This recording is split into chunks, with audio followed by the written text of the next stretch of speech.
Bonjour à tous. Nous continuons aujourd'hui notre étude de ce que Jésus a dit concernant les temps de la fin, tel que cela est rapporté par l'évangéliste Matthieu dans son chapitre 24.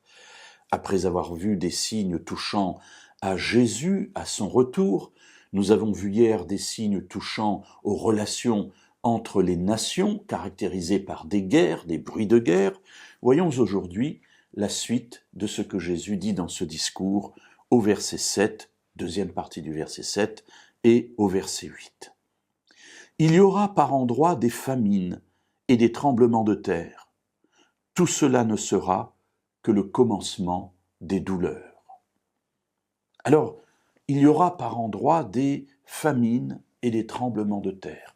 Nous nous trouvons ici devant une troisième sorte de signes, des signes touchant à notre monde, au fonctionnement de la terre, à ce qui touche à la nature. Et là, ici, famine, tremblement de terre. Et on pourrait rajouter, parce que cela nous est arrivé ici dans la région de Bordeaux, il y a une semaine, et même, j'allais dire, dans toute la France, des chutes de grêlons. Des grêlons, chez nous, il est tombé des grêlons de 3-4 cm de 3 cm, on va dire, d'épaisseur, mais à certains endroits, il y a eu comme des balles de tennis, ça a pulvérisé les toits, ça a pulvérisé les voitures, des tremblements de terre, des feux extraordinaires en Californie, en Russie. Voilà un dérèglement climatique. Alors je sais bien que certaines personnes disent que le dérèglement climatique n'existe pas, mais voilà, il se trouve que j'ai une soixantaine d'années, un petit peu plus même, eh bien, moi j'ai vu la Terre changer.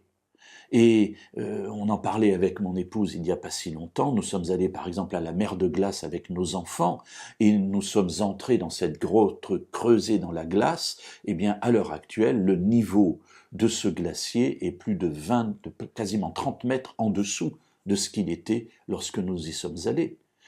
Voilà des dérèglements qui touchent à notre monde, des inondations que l'on a dans des pays soi-disant tempérés, des sécheresses terribles. Nous sommes en manque d'eau ici, en France, alors que c'est un pays où il y a des fleuves, où il y a des rivières, où normalement il y a de la pluie. Alors que dire des autres pays qui se situent ailleurs dans le monde, avec ces famines terribles? Alors, mes amis, oui, il y a dans ces endroits, il y a de plus en plus de problèmes climatiques. Et les croyants devraient être les premiers écologistes. Je ne parle pas ici de politique, ça n'est pas mon propos, mais je parle ici du respect de la nature, du respect du vivant. Nous devrions être les premiers à promouvoir cela, non pas pour déifier la nature, mais simplement pour la respecter parce que c'est un cadeau extraordinaire que Dieu nous a fait. Et Jésus termine cela en disant « Tout cela ne sera que le commencement des douleurs ». On n'est pas encore dans la fin, mais on s'en approche. Et Jésus nous dit « Attention, ne précipitez pas le temps », mais j'y reviendrai un peu plus tard. Aujourd'hui, troisième type de signe, des signes dans le climat, dans le fonctionnement de notre Terre.